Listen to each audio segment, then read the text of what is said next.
एक बूढ़े गिद्ध ने बताया, ये 4 चीजें अपने घर से कभी खत्म मत होने देना, वरना 7 पुश्तों तक गरीबी नहीं जाएगी। दर्शक बंधुओं, एक पुराने विशाल बरगद के पेड़ की सबसे ऊंची डाली पर बैठे एक कौवे ने बड़े ही विनम्रता से अपने गुरु यानी एक बूढ़े गिद्ध से पूछा, हे गुरुदेव, मैंने दुनिया में अजीब तमाशा देखा है। जो लोग दिन रात पाप करते हैं उनके घर में धन के भंडार भरे रहते हैं, और जो धर्म के रास्ते पर चलते हैं वो दाने दाने की मोहताज रहते हैं। आखिर ऐसा क्यों? क्या गरीबी कभी खत्म नहीं होती? क्या इंसान की किस्मत नहीं बदल सकती? बूढ़े गिद्ध ने अपनी अनुभवी आंखों को मूंदा और भारी आवाज में कहा, शिष्य, गरीबी केवल धन की कमी नहीं होती, बल्कि घर के संस्कारों की कमी होती है। जिस घर से ये 4 चीजें खत्म हो जाती हैं, वहाँ लक्ष्मी कभी नहीं रुकती, चाहे वो सोने के महल में ही क्यों न रहे। और जहाँ ये 4 चीजें होती हैं, वहाँ 7 पुश्तों तक गरीबी नहीं आती।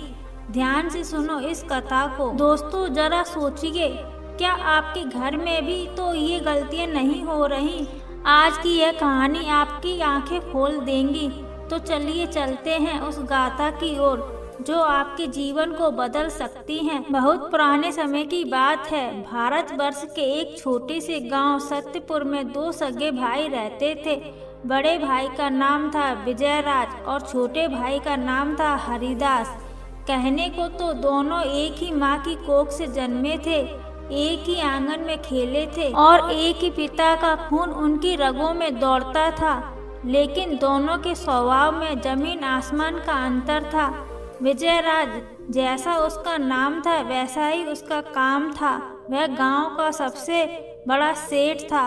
उसकी बड़ी हवेली थी जिसके दरवाजे हमेशा बंद रहते थे। उसके पास खेती की जमीन थी, खलियान थे और घर में गाय भैंसों का तांता लगा रहता था। लेकिन अफसोस, उसके पास सब कुछ था, बस दिल नहीं था। विजयराज और उसकी पत्नी रुक्मणी दोनों बेहद अहंकारी और कंजूस मक्खी चूस थे। उनका मानना था कि पैसा ही भगवान है और गरीब इंसान केवल पैरों की धूल है। दूसरी तरफ उसका छोटा भाई हरिदास था। हरिदास भगवान का बहुत बड़ा भक्त था। उसके पास धन के नाम पर फूटी कौड़ी नहीं थी। वह गांव के बाहर एक टूटी फूटी झोंपड़ी में अपनी पत्नी और 2 बच्चों के साथ रहता था। हरिदास दिन भर जंगल में लकड़ियां काटता और शाम को उन्हें बाजार में जाकर बेच आता, जिससे थोड़े बहुत पैसे मिलते। उसी से आधा पेट खाकर अपना और अपने परिवार का गुजारा करता था। लेकिन इतनी गरीबी होने के बावजूद हरिदास के चेहरे पर एक भी सिकन तक नहीं आती थी। उसके घर में भले ही अनाज ना हो, लेकिन शाम को तुलसी के पास दिया जरूर जलाता था। उसकी पत्नी गौरी साक्षात अन्नपूर्णा जैसी थी, जो खुद भूखी सो जाती, लेकिन अगर दरवाजे पर कोई कुत्ता या गाय आ जाए तो उसे बिना खिलाए नहीं जाने देती थी। मित्रों, समय का पहिया अपनी गति से चलता रहता है। सुख और दुख तो जीवन के 2 पहलू हैं जो आते जाते रहते हैं, लेकिन इंसान की असली परीक्षा तब होती है जब वक्त बुरा आता है। उस साल इंद्रदेव शायद धरती से रूठ गए थे। सावन आया, भादों आया, लेकिन आसमान से एक भी पानी की बूंद नीचे नहीं गिरी। भीषण सूखा पड़ गया। न खेतों में फसल उगी और न ही जंगल के पेड़ हरे भरे रहे। नदी नाले सूख गए और गांव में हाहाकार मच गया। बड़े बड़े किसानों के माथे पर चिंता की लकीरें आ गईं। तो सोचिए उस गरीब हरिदास का क्या हाल हुआ होगा, जो रोज कमाता था और रोज खाता था। जंगल की लकड़ियां सूख गई, लेकिन उन्हें खरीदने वाला कोई नहीं था, क्योंकि लोगों के पास खाने के लांदे पड़े थे। तो वो लकड़ियां कौन खरीदता? 1 दिन बीता, 2 दिन बीते, हरिदास के घर में चूल्हा नहीं जला। बच्चे भूख से बिलखते रहते। छोटा बेटा माँ के आंचल को पकड़कर रोता और कहता, माँ, मुझे बहुत जोरों की भूख लगी है, कुछ तो खाने को दे दो। गौरी की आंखों में आंसू थे, लेकिन वह बच्चों को पानी पिलाकर ही बहला लेती थी। वह कहती, बेटा सब्र करो, तुम्हारे पिता कुछ न कुछ लेकर जरूर आएंगे। ईश्वर हमें भूखा नहीं सुलाएगा। लेकिन दोस्तों, वो तीसरा दिन भी ढल गया। हरिदास जब शाम को खाली हाथ घर लौटा तो उसकी हिम्मत जवाब दे गई। उसने देखा कि उसके बच्चे भूख से इतने निढाल हो चुके कि अब रोने की ताकत भी उनमें नहीं बची। वे जमीन पर बेजान से पड़े हैं। एक पिता के लिए इससे बड़ा दुख और क्या हो सकता है कि उसके बच्चे उसके सामने भूख से तड़प रहे हैं और कुछ न कर सके। हरिदास अपनी पत्नी गौरी के पास बैठकर फूट फूट कर रोने लगा। उसने कहा, गौरी, मैं हार गया। मैं एक असफल पिता हूँ। आज 3 दिन बीत गए हैं। मैं अपने बच्चों के मुंह में एक अन्न का दाना नहीं डाल सका। आज मुझे लग रहा है कि मेरी ईमानदारी और भक्ति सब बेकार है। देखो मेरे बच्चों की हालत, यह मुझसे देखी नहीं जाती। गौरी, जो भारतीय नारी के धैर्य की प्रतिमूर्ति थी, उसने अपने पति के आंसू पोंछे। उसकी खुद की आवाज कांप रही थी, मगर उसने हिम्मत नहीं हारी। उसने कहा, स्वामी, धीरज मत खोइए, विपत्ति तो आती जाती रहती है। भगवान श्री कृष्ण ने गीता में साफ कहा है, कर्म करो, फल की इच्छा मत करो। लेकिन अभी वक्त उपदेश का नहीं, प्रयास का है। आप क्यों नहीं अपने बड़े भाई विजयराज के पास जाते? वो तो इस गांव के सबसे अमीर सेठ हैं। उनके गोदाम अनाजों से भरे रहते हैं। उनसे कहिए कि हम भीख नहीं मांग रहे, हमें बस कुछ दिनों के लिए थोड़ा सा अनाज उधार दे दें। जब स्थिति सुधरेगी हम उनकी पाई पाई चुका देंगे। आखिर वो आपके सगे भाई हैं, खून का रिश्ता है। वो आपके बच्चों को मरता हुआ नहीं देख पाएंगे। हरिदास का मन नहीं माना। वह जानता था कि उसका भाई कैसा है। वह जानता था कि वहाँ से उसे अपमान के सिवा कुछ और नहीं मिलेगा। लेकिन जब उसने अपने बच्चों के सूखे हुए होठ और धसी हुई आंखें देखी तो उसका स्वाभिमान पिघल गया। बच्चों की जान बचाने के लिए एक पिता अपना सिर कहीं भी झुका सकता है। हरिदास ने भारी मन से कहा, ठीक है गौरी, अगर यही ईश्वर की मर्जी है तो मैं हाथ फैलाने भी जाऊंगा। शायद भाई के दिल में थोड़ी सी दया बची हो। हरिदास अपनी झोपड़ी से निकला। उसके कदम डगमगा रहे थे, कमजोरी से भी और शर्मिंदगी से भी। वह धीरे धीरे गांव की पगडंडी से होता हुआ अपने भाई की हवेली की ओर बढ़ा। हवेली के बाहर पहुंचकर उसने देखा कि वहां रौनक लगी हुई है। सूखा पड़ा है, पूरा गांव त्राई त्राई कर रहा है। लेकिन विजयराज सेठ के घर में आज भी पकवान बनाए जा रहे हैं। हवेली के अंदर से देसी घी और मसालों की ऐसी खुशबू आ रही थी कि हरिदास के पेट में मरोड़ पड़ने लगी। 3 दिन से भूखा हरिदास उस खुशबू से ही चकरा गया। उसने कांपते हाथों से हवेली का दरवाजा खटखटाया। कौन है? अंदर से कड़कड़ाती हुई आवाज आई। यह आवाज विजयराज की थी। हरिदास ने दबी हुई आवाज में कहा, भैया, मैं हूँ हरिदास। दरवाजा खुला। सामने विजयराज खड़ा था, रेशमी कुर्ते में, गले में सोने की चैन और हाथों में अंगूठियों का बोझ। उसने हरिदास को ऊपर से नीचे तक देखा। फटे हुए कपड़े, मैला कुचैला शरीर और पिचका हुआ चेहरा। विजयराज की नाक सिकुड़ गई, जैसे उसने किसी गंदगी को देख लिया हो। विजयराज ने रूखेपन से पूछा, अरे तू यहाँ इस वक्त क्या काम है और इतनी दूर क्यों खड़ा है? मेरे पास मत आना, अभी अभी नहाकर पूजा करके उठा हूँ। तेरी परछाई भी पड़ी तो मैं अपवित्र हो जाऊंगा। हरिदास की आंखों में पानी भर आया, लेकिन उसने उसे पी लिया। उसने हाथ जोड़कर कहा, भैया, मैं आपको परेशान करने नहीं आया, लेकिन आज मजबूरी मेरे दरवाजे पर मौत बनकर खड़ी है। पिछले 3 दिनों से मेरे घर का चूल्हा नहीं जला है। मेरे मासूम बच्चे भूख से तड़प रहे हैं। गांव में अकाल है, कोई काम नहीं मिल रहा है। आप तो समर्थ हैं, आपके पास भगवान का दिया हुआ सब कुछ है। भैया, मुझे थोड़ा सा अनाज उधार दे दीजिए। मैं वादा करता हूँ, जैसे ही हालात सुधरेंगे मैं आपकी मजदूरी करके एक एक दाना चुका दूंगा। मेरे बच्चों की जान बचा लीजिए भैया। हरिदास की बात सुनकर विजयराज जोर से हंसा। उसकी हंसी में क्रूरता थी। उसने पीछे मुड़कर अपनी पत्नी रुक्मणी को आवाज दी, अरे सुनती हो? देखो तो कौन आया है। मेरा भक्त भाई आया है। रोज तू बड़ी बड़ी बातें करता था कि भगवान सब देखते हैं, भगवान सब करेंगे। आज जब भगवान ने खाने को नहीं दिया तो मेरे पास भीख मांगने आया है।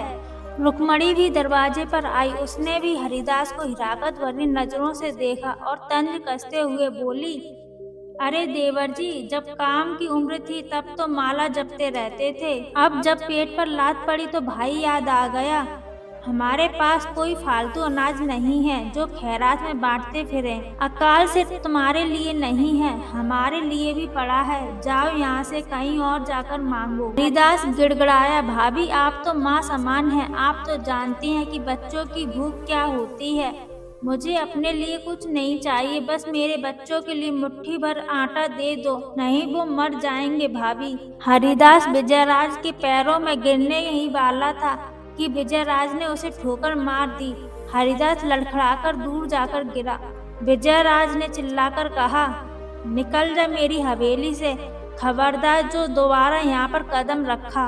अगर तेरे बच्चे मर रहे हैं तो इसमें मेरा क्या दोष है, यह तेरे ही पिछले जन्मों के पाप होंगे जो तुझे ऐसी गरीबी मिली। और सुन, अपनी यह मनुष्य शकल दोबारा मुझे मत दिखाना, वरना डंडे मरवाकर गांव से बाहर निकाल दूंगा। और उसने धड़ाम से दरवाजा हरिदास के मुंह पर बंद कर दिया। मित्रों, जरा सोचिए उस वक्त हरिदास के दिल पर क्या गुजरी होगी। जिस भाई की कलाई पर रक्षाबंधन को उसकी पत्नी राखी बांधती थी, जिस भाई के साथ उसने बचपन बिताया था, आज उसी ने उसे ठोकर मारकर भगा दिया। हरिदास जमीन से उठा। उसने अपने फटे कपड़ों से धूल झाड़ी। उसके शरीर पर चोट लगी थी, लेकिन उसकी आत्मा उस चोट से ज्यादा घायल थी। हवेली के बंद दरवाजे के पीछे उसे अपने भाई और भाभी के हंसने की आवाज आ रही थी। वो उसकी लाचारी पर हंस रहे थे। हरिदास की आंखों से अब आंसू नहीं बह रहे थे। उसकी आंखों में एक अजीब सा सूनापन आ गया था। वह जानता था कि अब घर जाकर वह गौरी को क्या जवाब देगा। कहेगा कि उसके सगे भाई ने उसे जानवर से भी बदतर समझा। भारी कदमों से हरिदास वापस जंगल की ओर चल पड़ा। वह घर नहीं जाना चाहता था, क्योंकि उसके पास बच्चों के सवालों का कोई जवाब नहीं। वह चलते चलते गांव के बाहर स्थित एक घने जंगल में पहुंच गया। वहां एक पुराना मंदिर था जो अब खंडर हो चुका था। लोग कहते थे कि वहां कोई देवता नहीं रहता, लेकिन हरिदास के पास अब कोई आश्रय नहीं था। वह उस टूटे हुए मंदिर की सीढ़ी पर बैठ गया। आसमान की तरफ देखकर वह चीखा, हे प्रभु, हे दीनानाथ, क्या यही तेरा न्याय है? जो अधर्मी है, जो क्रूर हैं, उनके घर में तूने धन की वर्षा की है, और जो तेरा नाम लेते हैं वो भूखे मर रहे हैं।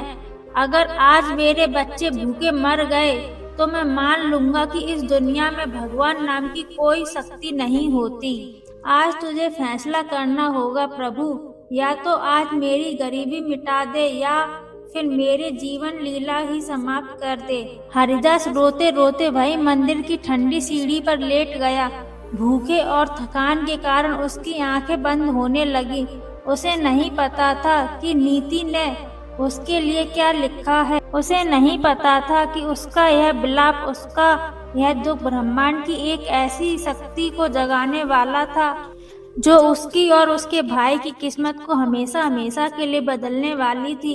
रात गहरी थी। सन्नाटा इतना था कि सूखे पत्तों की खड़खड़ाने की आवाज भी डरावनी लग रही थी। तभी उस घने अंधेरे में एक अजीब सी घटना घटी। झाड़ियों में सरसराहट हुई। क्या वह कोई जंगली जानवर था या कोई और? हरिदास, जो आधी बेहोशी की हालत में था, उसे लगा किसी ने उसके सिर पर हाथ रखा है। एक ऐसा हाथ जिसमें माँ की ममता और पिता की सुरक्षा जैसा एहसास था। उसने मुश्किल से अपनी आंखें खोली। हरिदास ने जब अपनी आंखें पूरी तरह से खोली तो उसकी आंखें फटी की फटी रह गईं। उसके सामने कोई साधारण इंसान नहीं, बल्कि एक दिव्य तेज वाले महात्मा खड़े थे। उनके चेहरे पर सूर्य जैसा तेज और आंखों में चंद्रमा जैसी शीतलता थी। उन्होंने गेरुआ वस्त्र धारण किया हुआ था और हाथ में एक कमंडल था। महात्मा ने मंद मंद मुस्कुराते हुए कहा, उठो हरिदास, तुम्हारे सब्र का बांध देख मैं प्रसन्न हुआ। जो इंसान विपत्ति में भी अधर्म के रास्ते पर नहीं जाता, ईश्वर स्वयं उसका हाथ थामने आते हैं। तुम अपने भाई के व्यवहार से दुखी मत हो। उसने तुम्हें ठोकर नहीं मारी, बल्कि तुम्हारी सोई हुई किस्मत को जगाया है। हरिदास उनके चरणों में गिर पड़ा और रोते हुए बोला, महाराज, मुझे धन नहीं चाहिए, मुझे महल नहीं चाहिए, बस मेरे बच्चों की भूख मिट जाए, इतना आशीर्वाद दे दीजिए। महात्मा ने अपनी झोली से एक पुरानी मुट्ठी की छोटी सी हांडी निकाली और हरिदास के हाथों में रख दी। उसने कहा, बस यह कोई साधारण हांडी नहीं है, यह अक्षय पात्र है। जब तक तुम्हारे मन में सेवा का भाव रहेगा, जब तक तुम्हारे दरवाजे से कोई भूखा खाली नहीं जाएगा, तब तक यह हांडी अन्न से भरी रहेगी। इसमें से जितना निकालोगे यह उतनी भर जाएगी। जाओ, अपने परिवार और गांव का पालन करो। इतना कहकर महात्मा अंतर्ध्यान हो गए। जैसे कोई हवा का झोंका आया और चला गया। हरिदास उस हांडी को सीने से लगाकर पागलों की तरह घर की ओर भागा। घर पहुंचते ही उसने देखा कि गौरी बच्चों को सुलाने की कोशिश कर रही है, पर बच्चे भूख से करा रहे हैं। हरिदास ने उत्साह से कहा, गौरी उठो, देखो भगवान ने हमारी सुन ली। उसने वह हांडी जमीन पर रखी और हाथ जोड़कर ईश्वर का स्मरण किया। देखते ही देखते उस छोटी सी हांडी से गर्मा गर्म भोजन की महक आने लगी। हरिदास ने उसमें हाथ डाला तो मुट्ठी भर चावल और दाल निकली। उसने फिर हाथ डाला तो फिर भोजन निकला। वह निकलता गया और बर्तन भरते गए। उस रात उस झोंपड़ी में दिवाली जैसा माहौल था। बच्चों ने पेट भर भोजन किया, लेकिन हरिदास और गौरी ने सिर्फ खुद नहीं किया। उसने कहा, गौरी, यह प्रसाद हमारे पड़ोस में जो काका रहते हैं वह भी भूखे हैं, उन्हें भी दे आओ। दोस्तों, देखते ही देखते हरिदास की किस्मत बदल गई। वह जादुई हंडी का चमत्कार था कि हरिदास के घर में अब अन्न के भंडार भर गए। उसने गांव के बीचों बीच एक लंगर खोल दिया। अकाल के दौरान जहां बड़े बड़े सेठों ने अपने दरवाजे बंद कर लिए थे, अब हरिदास की झोंपड़ी सबके लिए खुली थी। जो भी आता वो भरपेट भोजन करता था। लोग हरिदास को देवता मानने लगे। उसकी ख्याति दूर दूर तक फैल गई। गांव वालों के आशीर्वाद से हरिदास ने धीरे धीरे व्यापार शुरू किया और देखते देखते वह अपनी मेहनत और उस देवी आशीर्वाद से गांव का वह सबसे समृद्ध व्यक्ति बन गया। उसने एक पक्का मकान बनवाया, लेकिन अपना पुराना स्वभाव नहीं छोड़ा। वहीं दूसरी ओर दोस्तों, कर्म अपना हिसाब कर रहा था। विजयराज सेठ का अहंकार अब उसके विनाश का कारण बनने वाला था। जिस रात हरिदास को वरदान मिला था, उसके कुछ दिनों बाद ही विजयराज की गोदामों में चूहों ने आतंक मचा दिया। चूहों ने बोरियों की बोरियां काट दी और बचा कुचा अनाज बारिश की एक बेमौसम बरसात में भीग कर सड़ गया। विजयराज ने जो धन ब्याज पर दिया था, लोग अकाल के कारण उसे चुका नहीं पाए और भाग गए। रही सही कसर चोरों ने पूरी कर दी। गांव वाले विजयराज से नफरत करते ही थे। एक रात डाकुओं ने उसकी हवेली पर धावा बोल दिया। विजयराज और उसकी पत्नी ने मदद के लिए गुहार लगाई, लेकिन गांव का कोई भी व्यक्ति उसकी मदद करने को नहीं आया। सबने अपने दरवाजे बंद कर दिए और कहा, जब हम भूखे मर रहे थे तब इसने हमें ठोकर मारी थी, आज इसे अपने कर्मों का फल मिल रहा है। डाकुओं ने विजयराज का सब कुछ लूट लिया और जाते जाते उसकी हवेली में आग लगा दी। विजयराज और रुक्मणी, जो कभी रेशमी बिस्तरों पर सोते थे, आज सड़क पर आ गए। तन पर वही एक कपड़े बचे थे जो उन्होंने पहले से पहन रखे थे। वक्त का पहिया देखिए दोस्तों। 1 साल बीत गया, स्थिति सामान्य हो गई, लेकिन विजयराज अब भिखारी बन चुका था। वह दाने दाने को मोहताज था। उसे अब समझ आ रहा था कि भूख क्या होती है। एक दिन भटकते भटकते विजयराज और उसकी पत्नी रुक्मणी उसी गांव के उस चौराहे पर पहुंचे जहां हरिदास का लंगर चल रहा था। उन्होंने सुना था कि यहाँ कोई धर्मात्मा सेठ है जो किसी को भूखा नहीं लौटाता। भूख से बेहाल विजयराज और रुक्मणी कतार में लग गए। उनकी नजरें झुकी थी शर्म और लाचारी से। जैसे ही उनकी बारी आई, भोजन परोसने वाले हाथ रुक गए। विजयराज ने सिर उठाकर देखा तो सामने कोई और नहीं उसका छोटा भाई हरिदास खड़ा था। हरिदास के हाथ में वही करछी थी जिससे वह सबको खीर बांट रहा था। विजयराज की आंखों के आगे अंधकार छा गया। शर्म के मारे वह वहीं गस खाकर गिरने लगा। उसे वह दृश्य याद आ गया जब उसने हरिदास को धक्के मारकर निकाला था। वह उल्टे पांव भागने लगा। उसे लगा कि हरिदास अब उसे समाज के सामने जलील करेगा, बदला लेगा। लेकिन तभी एक आवाज आई, रुकिए बड़े भैया। विजयराज के कदम वहीं पर जम गए। उसने कांपते हुए पीछे मुड़कर देखा। हरिदास दौड़कर आया और विजयराज के चरणों में गिर पड़ा। उसने विजयराज के धूल भरे पैर पकड़ लिए और रोते हुए बोला, भैया आप और इस हाल में आप मुझे छोड़कर कहाँ जा रहे थे? यह घर, यह संपत्ति, यह सब आपका ही तो है। विजयराज और रुक्मणी सन्न रह गए। रुक्मणी भी फूट फूट कर रोने लगी। विजयराज ने हरिदास को उठाकर गले लगा लिया। दोनों भाइयों के आंसुओं से जमीन गीली हो गई। विजयराज ने सिसकते हुए कहा, हरिदास मुझे माफ कर दे, मैं अंधा हो गया था। मैंने तुझे भाई नहीं भिखारी समझा, लेकिन आज मैं भिखारी हूँ और तू तो सच में बड़ा है। तूने मेरा बदला नहीं लिया। हरिदास ने अपने भाई के आंसू पोंछे और कहा, भैया बदला तो कमजोर लोग लेते हैं, माफ करने वाला ही बड़ा होता है। और फिर यह दौलत तो मेरी नहीं है, यह तो बड़ों के आशीर्वाद और गरीबों की दुआओं का फल है। अगर मैं आज आपको ठुकरा देता तो मुझ में और उस पुरानी हवेली के पत्थर में क्या फर्क रह जाता। आइए घर चलिए। हरिदास ने अपने भाई और भाभी को सम्मान पूर्वक अपने घर में रखा। विजयराज का अहंकार अब पूरी तरीके से टूट चुका था। अब वह और उसकी पत्नी रुक्मणी भी हरिदास के साथ मिलकर गरीबों की सेवा में लग गए। पूरा परिवार फिर से एक हो गया। दर्शक बंधुओं, उधर बरगद के पेड़ पर बैठे बूढ़े गिद्ध ने कहानी समाप्त करते हुए कौवे की ओर देखा। कौवे की आंखों में आंसू थे। बूढ़े गिद्ध ने गंभीर स्वर में कहा, तो शिष्य तुमने देखा, हरिदास की गरीबी इसीलिए मिटी क्योंकि उसने अपने संस्कारों को नहीं छोड़ा, और विजयराज का सब कुछ इसलिए लुट गया क्योंकि उसने अपने घर की लक्ष्मी का अपमान किया। कौवा बोला, गुरुदेव अब कृपया मुझे वह 4 बातें बताइए जो आपने शुरुआत में कही थी। वो कौन सी 4 चीजें हैं जिन्हें घर से कभी खत्म नहीं होने देना चाहिए? बूढ़े गिद्ध ने अपने पंख फैलाए और कहा, ध्यान से सुन ऐ जगत के प्राणी, और इसे अपने जीवन में गांठ बांध ले। पहली बात है घर में बड़े बुजुर्गों का सम्मान। जिस घर में माता पिता और बड़े भाई का सम्मान नहीं होता, जहां उनकी आंखों से आंसू गिरते हैं, वहां कुबेर का खजाना भी हो तो वो राख बन जाता है। विजयराज ने अपने भाई को ठुकराया, नतीजा उसका सब कुछ नष्ट हो गया। बड़ों की दुआएं वो ढाल होती हैं जो हर मुसीबत को रोक लेती हैं। दूसरी बात है द्वार पर आए मेहमान का सत्कार करना। कभी भी अपने दरवाजे से किसी भूखे या प्यासे को खाली मत लौटाना, चाहे वो दुश्मन ही क्यों ना हो। अगर वो तुम्हारे घर में आया है तो वो भगवान का रूप है। अन्य का अपमान साथ साथ मृत्यु को निमंत्रण देना है।